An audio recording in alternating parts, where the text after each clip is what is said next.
அப்படிப்பட்ட ஒரு காலத்தில் விவேகானந்தர் அந்த சிகாகோ இன்டர்நேஷனல் கான்ஃபரன்ஸில் கலந்துக்கிறதுக்காக போகிறார்.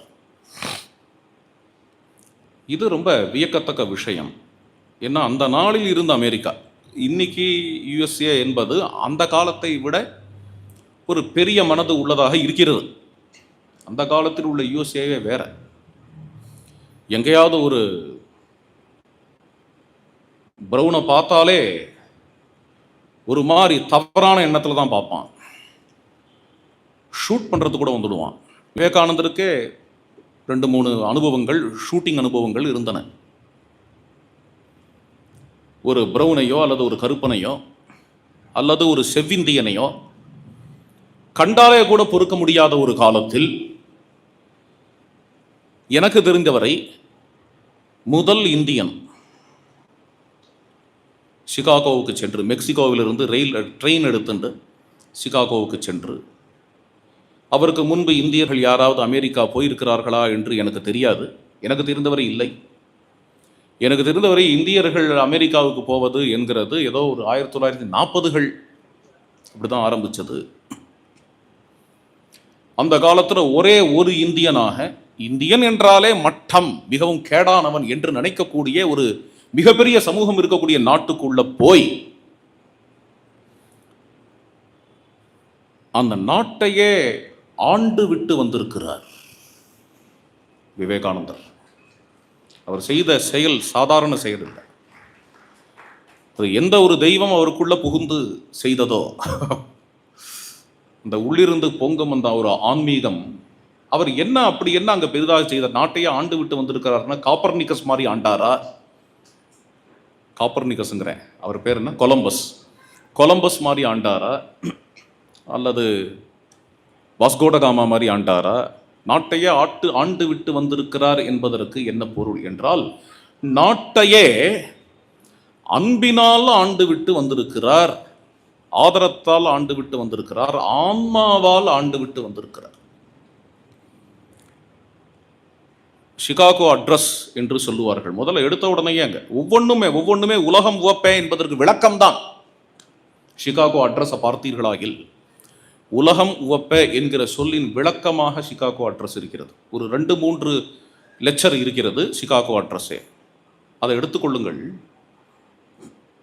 இவர் அழைக்கும் விதம், அமெரிக்க சகோதர சகோதரிகளே, எல்லோரும் லேடிஸ் அண்ட் ஜென்டில்மன் என்று கூறும் பொழுது இவர் மட்டும் சகோதர சகோதரிகளை என்று அழைத்தது என்கிறது அங்கு மிகப்பெரிய கைத்தட்டுதலுக்கு ஆளானது. அதற்கு காரணம் அவருடைய ஆன்மாவிலிருந்து வந்த வார்த்தை.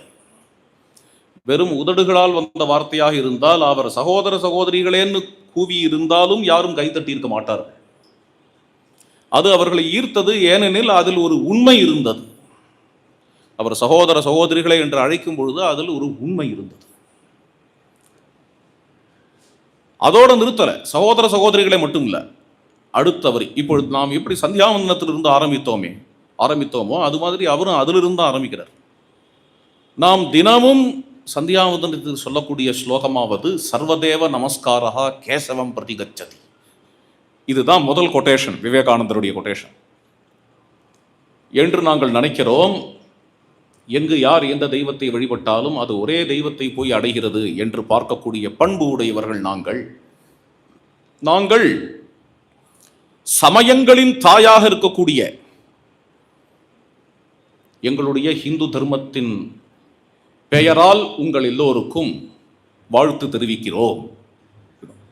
ஐ thank in the name of the mother of all religions என்று கூறுகிறார். மேலும் பாரத நாட்டினுடைய அருமை பெருமையை சொல்லுகிறார். ரொம்ப அற்புதமான விஷயம். எங்கிருந்தாவது யாராவது ஆபத்தில் இங்க வந்தால் பாரத அன்னை ஏற்கிறாள். சில குடிகள் மிகவும் சண்டை போட்டு ஆதலால் எல்லாவற்றையும் இழந்து இங்கு வந்தன, அனாதைகளாக இங்கு வந்தபொழுது பாரதம் ஏற்றது. யூதர்கள் தன்னுடைய நாட்டை இழந்து அனாதைகளாக இந்தியாவுக்கு வரும்பொழுது இந்தியாவில் நன்கு யூதர்கள் வாழ்ந்து வருகிறார்கள். இதை குறிப்பிடுகிறார். அடுத்தது குறிப்பிடுகிறார், ஜொராஸ்ட்ரியர்கள் அவர்களுடைய நாட்டை இழந்து வந்தார்கள். ஈரான் ஆக்கிரமிக்கப்பட்டது. பார்சி மக்கள் இங்கு வந்தபொழுது இங்கு மிகவும் இன்புற்றிருக்கிறார்கள். அவர்கள் எந்த குறைவும் இன்றி இங்கு இந்தியாவில் இங்கு உள்ள மெஜாரிட்டி பெரும்பான்மையினர் எப்படி வாழ்கிறார்களோ அவ்வாறே அவர்களும் வாழ்கிறார்கள். இவ்வளவு பெரிய பெரிய மனம் கொண்டது பாரதம். இது ரெண்டு தான் அவர் சொல்லி இருக்கிறார். மேலும் சில எண்ணங்கள் அடியனுக்கு வருகிறது. மறுபடியும் யூதர்களுடைய நாடு சுதந்திரத்தை அடைந்தவுடன் அங்கு ஒரு அனௌன்ஸ்மெண்ட் கொடுத்தார்கள், உலகம் முழுக்க இருக்கக்கூடிய யூதர்கள்லாம் திரும்பி வந்து விடலாம் என்று. இந்தியாவில் உள்ள யூதர்கள் திரும்பி போகவில்லை.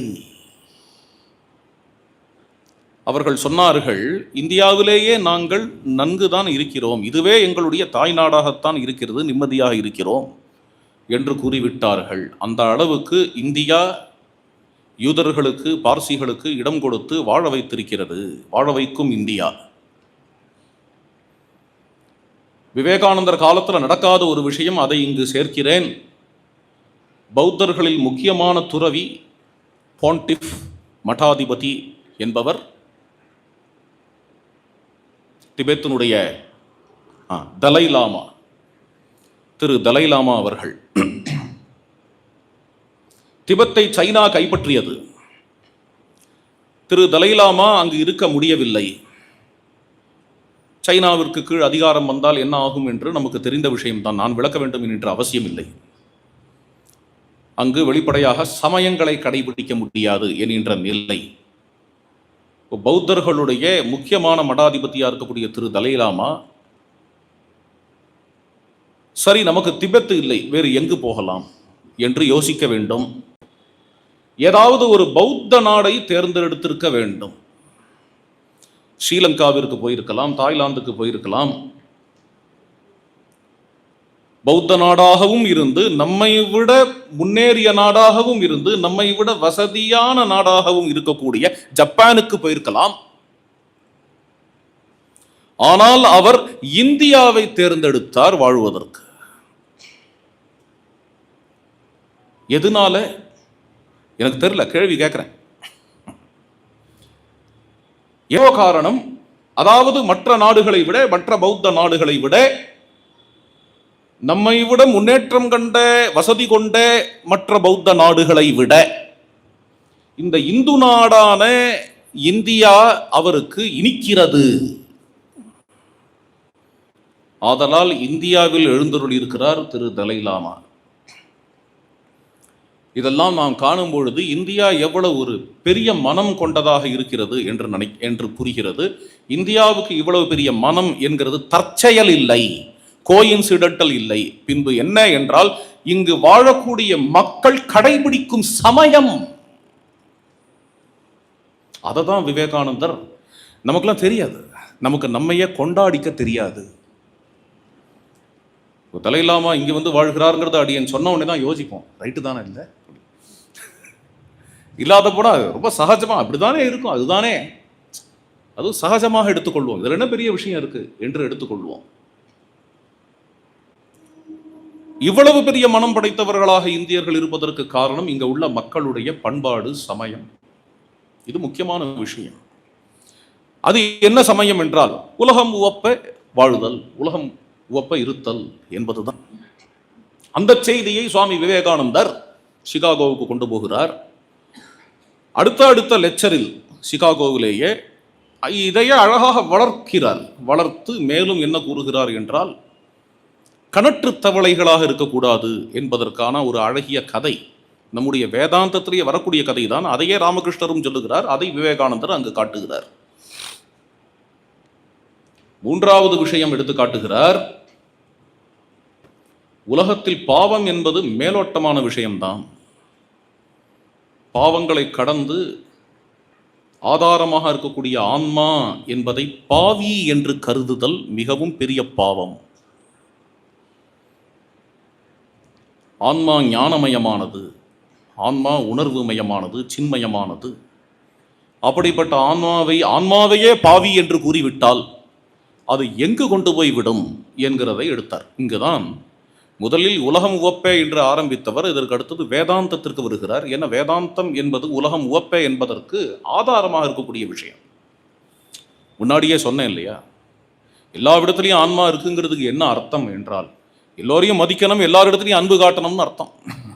இது ரெண்டும் இன்டர் கனெக்டட். இப்படிப்பட்ட இந்த செய்தியை, இந்த ஒரு தத்துவத்தை விவேகானந்தர் மேலை நாடுகளுக்கு கொண்டு போனார். அது அவர்களுடைய கண்களை திறந்தது போல இருந்தது. உலக வரலாற்றிலேயே மிகப்பெரிய ஒரு பரிவர்த்தனத்தை, ஒரு மாற்றத்தை ஏற்படுத்தியது என்றால் மிகையாகாது. இது வெளியில் கவனிக்கப்படாத விஷயம்.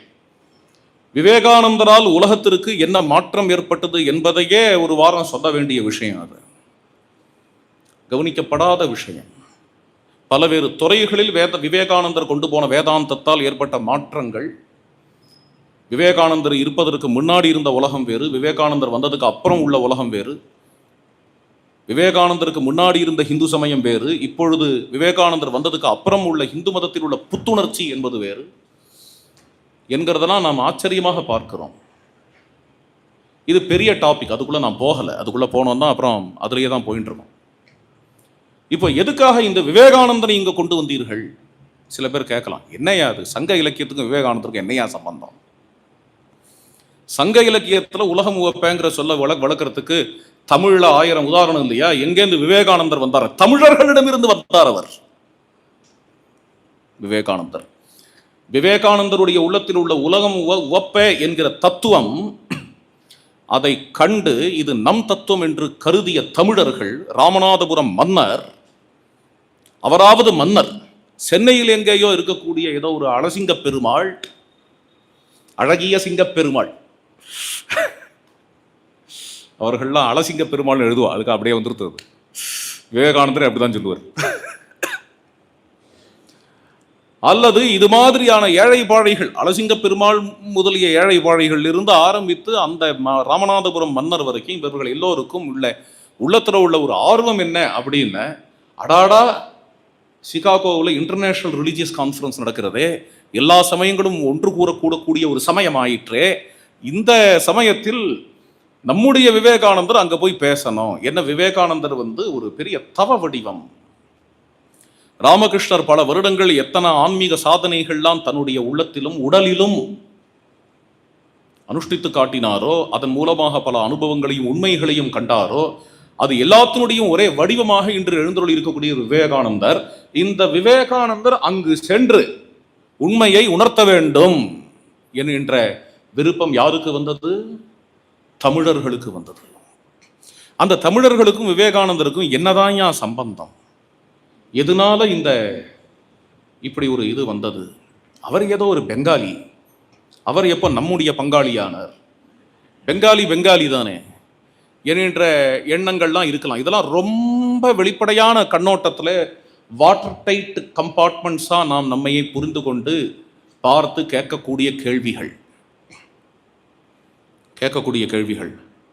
ஆனால் அந்த தொடர்பு, இது இந்த உலகம் உவப்ப இருத்தல் என்கின்ற இந்த ஒரு தொடர்பானது இந்தியா முழுவதும் புறையோடி போன ஒரு சூக்ஷ்மமான சூத்திரே மணிகணா இவ என்கின்றபடி மணிகள் எல்லாவற்றுக்கும் அடிப்படையான ஒரு சூத்திரம். அந்த சூத்திரம் போல இருக்கக்கூடிய தத்துவம் உலகம் உவப்ப இருத்தல் என்பது. அந்த தத்துவத்தை எங்கேயோ வங்கதேசத்தில் உள்ள விவேகானந்தரிடம் கண்ட தமிழர்கள் அவரை தேர்ந்தெடுத்து அனுப்பினார்கள் சிகாகோவுக்கு. அந்த தத்துவம் எல்லாவிடத்திலையும் புறையோடி கடப்பதற்கு காரணம் என்னன்னா, இந்த பாயிண்ட்டுக்கு வரேன். சில லிங்கிங் விஷயங்கள்லாம் இங்கே இருக்கிறது. இந்தியா முழுவதும் நம் எல்லோரையும் சில விஷயங்கள் சேர்க்கிறது, ஒன்றுபடுத்துகிறது. ஒன்றுபட்டு வழிமொழியே என்று மற்றொரு சங்க பாடலில் வருகிறது. அதை நாளை காண்போம். சில விஷயங்கள் நாம் எல்லாரையும் ஒன்றுபடுத்துகிறது. எது ஒன்றுபடுத்துகிறது? நம்முடைய தெய்வங்கள் ஒன்றுபடுத்தலாம். இதே முருகப்பெருமான், இந்த முருகப்பெருமானுடைய வழிபாடு, முருகப்பெருமானை பற்றிய கதைகள் இதெல்லாம் இமயத்திலும் உண்டு, காசியிலும் உண்டு. விஸ்வேசம், மாதவம், டுண்டிம், தண்டபாணிம், காசியில் முருகப்பெருமானுடைய வழிபாடு. அஸ்ஸாமில் முருகப்பெருமானை பற்றி பேசுகிறார் மாதவ கந்தளி, அஸ்ஸாமி மொழியில் ராமாயணம் எழுதியவர். காஷ்மீரில் உள்ள முருகப்பெருமான், காஷ்மீரில் ராஜதரங்கிணி எழுதியவர் கல்ஹணன் முருகப்பெருமானை பற்றி பேசுகிறார். உஜ்ஜயினில் உள்ள முருகப்பெருமான் குமார சம்பவம், காளிதாசன் உஜ்ஜயினில் இருந்தார், குமார சம்பவம் அருளி செய்தார். கேட்கவே வேண்டாம், தமிழகத்தில், கர்நாடகத்தில், கேரளத்தில், ஆந்திர தேசத்தில் உள்ள முருகப்பெருமான். ஒரு முருகப்பெருமான் இந்த இந்தியாவையே இணைக்கிறார். இவ்வாறுதான் சிவபெருமான் இந்தியாவையே இணைக்கிறார். இங்கு உள்ள தெய்வங்கள் இந்தியாவை இணைக்கின்றன. ராமபிரான் இந்தியாவையே, எந்த மாநிலத்துக்கு சென்றாலும் அந்த மொழியில் உள்ள ராமாயணத்தை காண முடிகிறது. ராமபிரான் இந்தியாவையே இணைக்கிறார். கண்ணபிரான் இந்தியாவையே இணைக்கிறார். எங்கேயோ ராஜஸ்தான்லேருந்து ஒருவர் வரார், இங்கே வந்தால் தமிழகத்திற்கு வருகிறார். வந்த உடனே மன்னார்குடியில் போய் தரிசனம் செய்யலாம். இந்த கண்ணனை கண்டால் அவருக்கு புரிகிறது, நம்முடைய ராஜஸ்தானில் ஸ்ரீநாத் என்று எந்த ஒரு கண்ணன் இருக்கிறானோ அந்த கண்ணன் தான் இவன். கேரளாவில் உள்ளவர் ஒருவர் பிருந்தாவனம் சென்றால் அங்கு உள்ள கண்ணன் பாங்கே விஹாரியை போய் தரிசனம் செய்து மனதில் நினைக்கிறார், இங்கு நாம் வழிபடுகின்ற குருவாயூரப்பன் தான் அங்கு இருக்கிறார். இது இணைப்பு. இது இன்றைக்கு நேற்றுக்கு இல்லை, ஆண்டாளே பிருந்தாவனத்தை கண்டோமின் பாடுகிறார். இங்க ஸ்ரீவில்லிபுத்தூர்ல இருந்து கொண்டு உள்ளத்தால பிருந்தாவனத்தில் இருக்கிறார் ஆண்டாள். இதை காலங்காலமாக நாம் காண முடிகிறது. இவ்வாறான ஒரு இணைப்பு இங்கு உள்ள தெய்வங்களால் வந்திருக்கிறது. தெய்வங்களாலும் தெய்வ வழிபாட்டாலும், தெய்வங்களால் மட்டும் இல்லை, தத்துவத்தினால் வந்திருக்கிறது. உதாரணத்துக்கு கர்மா தியரி முதலிய தத்துவங்களால் வந்திருக்கிறது. மற்றொரு முக்கியமான விஷயம், அதுலேருந்து இப்போ நான் ஆரம்பிக்கிறேன். வேதத்தால் வந்திருக்கிறது. இது ஒரு முக்கியமான பாயிண்ட். உதாரணத்துக்கு விவேகானந்தருக்கும் தமிழனுக்கும் என்னையா சம்பந்தம் அப்படின்னு கேட்டா, விவேகானந்தர் எந்த வேத கோட்பாடுகளை, எந்த வேத விஷயங்களை பேசுகிறாரோ,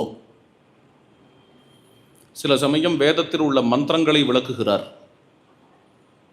அடியனே பார்த்திருக்கிறேன். தமாசீத்து தமசா கூல்ஹமக்ரே பிரகேதம் ரிக்வேத வாக்கியம், அதுக்கு பெரிய விளக்கம் கொடுக்கிறார். உபனிஷத்து கேட்கவே வேண்டாம். உபனிஷத்து அவருடைய நாக்கில் தாண்டவமாடக்கூடிய ஒரு விஷயமாக இருக்கிறது. இந்த ஒரு வேதம், இந்த ஒரு வேதாந்தம் என்ன ஒன்று அவரிடம்